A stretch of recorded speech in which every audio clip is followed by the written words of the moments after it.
नमस्कार दोस्तों, स्वागत है आपका टेक्नो डिफेंस अपडेट पे। तो दोस्तों, जैसा कि आप सबको पता है कि जो भारत का टोटल डिफेंस बजट है वो लगभग 71 बिलियन यूएस डॉलर के आसपास है, जो कि दुनिया का तीसरा सबसे बड़ा डिफेंस बजट है। तो इस डिफेंस बजट का 56% हमारी इंडियन आर्मी को जाता है, 22% हमारी इंडियन एयरफोर्स को जाता है और साथ में जो बाकी का 14% है वो जाता है इंडियन नेवी को। और इसके अलावा जो रिमेनिंग बजट होता है वो डीआरडीओ जैसे जो ऑर्गेनाइजेशन है उनको जाता है। तो अब की बार का जो डिफेंस बजट होगा हो सकता है कि वो काफ़ी ज़्यादा खास हो, क्योंकि यहाँ पर जो भारत की नेवी है उसके ऊपर काफ़ी ज़्यादा फोकस किया जा सकता है। उनकी जितनी भी आवश्यकताएं हैं उनके ऊपर अब की बार काफ़ी ज़्यादा जोर दिया जाएगा, ताकि जो चाइनीज़ नेवी है उसको भी हम टक्कर दे सके।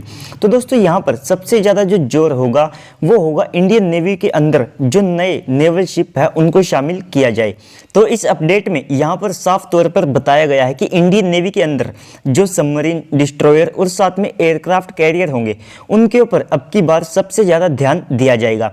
और ख़ास तौर पर जो इंडियन नेवी की सबमरीन फ्लीट है उसके ऊपर भारत खर्च करेगा, क्योंकि जो चाइना है उसके पास लगभग 70 के आसपास जो सबमरीन है वे मौजूद हैं। तो इस लिहाज से जो चाइना का पनडुब्बी बेड़ा है वो हमसे लगभग 2 से लेकर के 3 गुना से भी काफ़ी ज़्यादा बड़ा है। तो यहाँ पर इंडियन नेवी को चाइना को चैलेंज करने के लिए अपनी जो सबमरीन फ्लीट है उसको काफ़ी ज़्यादा अग्रेसिव तरीके से आगे बढ़ाना पड़ेगा। तो दोस्तों, इंडियन नेवी एक लंबे समय से 3rd एयरक्राफ्ट कैरियर के लिए भी मांग कर रही है, जिसके लिए जो कोचिन शिपयार्ड है उन्होंने पहले से ही लगभग 70,000 टन वजनी जो ड्राई डॉक है उसके ऊपर काम शुरू कर दिया है, जहां पर जो हमारे डिस्ट्रॉयर या फिर एयरक्राफ्ट कैरियर होंगे उनको बनाने का काम भी शुरू हो सकेगा। तो जो कोचिन शिपयार्ड लिमिटेड है वे इस ड्राई डॉक के ऊपर लगभग 500 से लेकर के 600 मिलियन यूएस डॉलर इन्वेस्ट कर रहे हैं, ताकि उनको आने वाले समय में जो नए शिप हैं उनके ऑर्डर मिल सके। तो दोस्तों, अब की बार हो सकता है कि इस साल का जो डिफेंस बजट होगा उसमें जो इंडियन नेवी है उनको एक बड़ा हिस्सा मिले। साथ ही साथ जो इंडियन नेवी का 3rd एयरक्राफ्ट कैरियर है जो कि आईएनएस विशाल के नाम से अभी के लिए हम उसे जानते हैं, जो कि लगभग 65,000 टन वजनी यहाँ पर प्लान किया था, तो उसके ऊपर अब की बार एक बड़ा फैसला लिया जा सकता है। और इसके बाद एक और 2019 में भारत ने एक मेगा प्लान के ऊपर काम करना शुरू कर दिया था, जिसके तहत 2030 तक हमारी जो इंडियन नेवी है उनके मॉडर्नाइजेशन, उनके जो शिप हैं, तो इस सब के ऊपर जो भारत है वो लगभग 2030 तक जो 51 बिलियन यूएस डॉलर का अमाउंट है वो खर्च करेगा, जो कि दोस्तों काफ़ी ज़्यादा बड़ा होता है। कई देशों की जो जीडीपी है वो भी इतनी नहीं होती है, तो यहाँ पर ये काफ़ी ज़्यादा पॉजिटिव उस समय साइन था। तो इसके बाद 2030 तक जो इंडियन नेवी है वे लगभग 165 जो नए शिप हैं, जिसमें छोटे बड़े हर तरह के जो शिप हैं उनको शामिल किया जाएगा, उनके ऑर्डर देगी। और साथ ही साथ जो जीआरएससी जो कि हमारा एक बड़ा शिपयार्ड है, उन्होंने यहाँ पर अनुमान लगाया है कि 2027 से लेकर के 2030 तक जो इंडियन नेवी का कैपिटल बजट है वो लगभग 4.8 लाख के आसपास पहुंच सकता है, जो कि काफ़ी ज़्यादा बड़ा अमाउंट है। इस अमाउंट में जो इंडियन नेवी की आवश्यकताएं हैं वे भी पूरी हो सकेगी। और इस सब के अलावा इस साल जो इंडियन नेवी का प्रोजेक्ट 75 आई है, जिसके तहत हम डीजल इलेक्ट्रिक सबमरीन को बनाना चाहते हैं, तो उसको भी यहाँ पर फाइनल किया जा सकता है, क्योंकि अब जो हमारे जो शिपयार्ड हैं उनके पास जो नए सबमरीन है उनको बनाने के लिए जो जगह है वे खाली हो चुकी हैं। वे नए ऑर्डर के लिए अब जो है इंडियन नेवी और साथ में भारतीय सरकार की तरफ देखेंगे।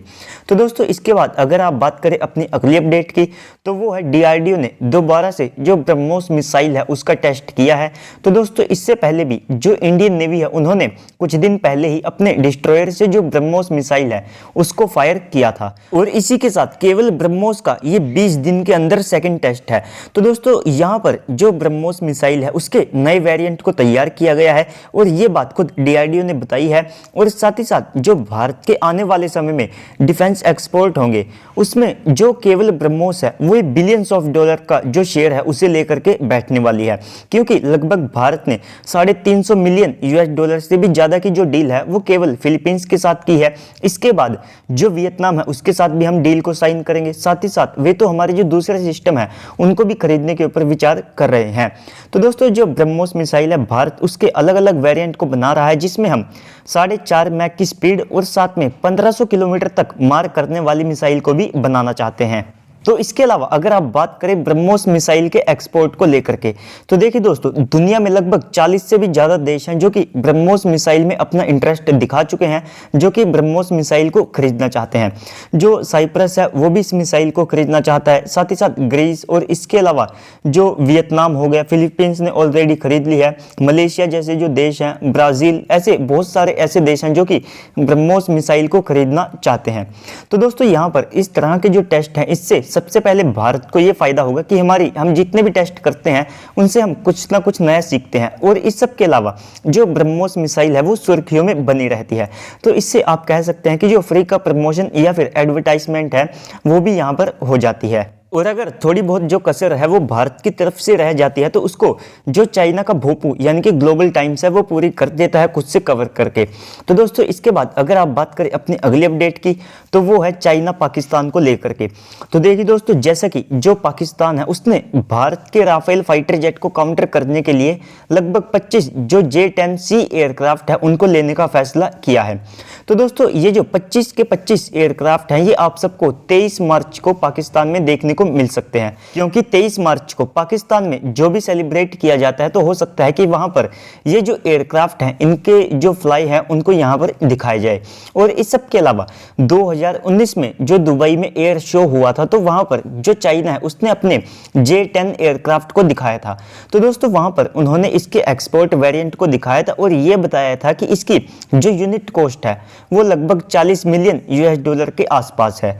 तो दोस्तों इस हिसाब से जो ये डील है ये लगभग 2 बिलियन US को बड़ी आसानी से क्रॉस कर जाएगी, भले ही जो चाइना है वो इसमें खुद के जो WS इंजन है उनको भी लगा करके दे। तो यहाँ पर जो पाकिस्तान है उसके सामने जो फंड है उनको लेकर के समस्या आ सकती है। हालांकि दोस्तों इस सबसे पहले यहाँ पर रिपोर्ट किया गया था कि ये जो डील है ये लगभग 3 से लेकर के 3.5 बिलियन US तक जा सकती है, लेकिन अब ये 2 या 2.5 बिलियन US के आसपास बता रहे हैं।